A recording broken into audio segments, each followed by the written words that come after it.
with my dad's suicide, what was really, really difficult is because there's such a stigma around suicide.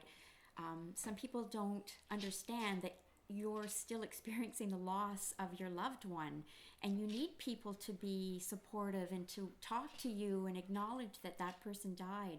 But because of the stigma of suicide, many people don't even want to, they don't know what to say to you, and I found that so difficult. I got no acknowledgement that my father had died. Nobody approached me and said anything. I'm not sure if it was because they didn't know what to say or they were afraid of upsetting me.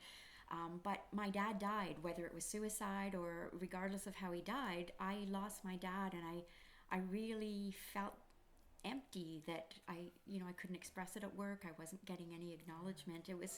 It was difficult, and people just get hung up on suicide when they forget that you've lost a loved one. Yeah. Yeah. Yeah. So That's true, what I right? remember feeling. Yeah. It's almost like we didn't have permission to express the pain and the grief when our dad died, because it had to sort of be kept under, swept under the carpet. And then there was an expectation when our mom died that we should feel that grief and loss. And for us, it was totally the opposite.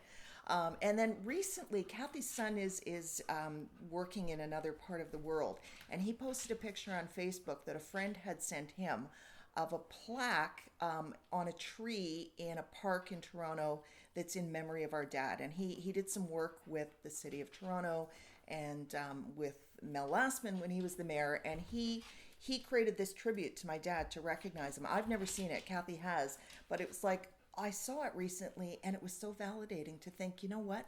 Other people experienced that loss. Other people valued our dad and knew that it was important to remember him in some way. And it was such a validating feeling after all these years.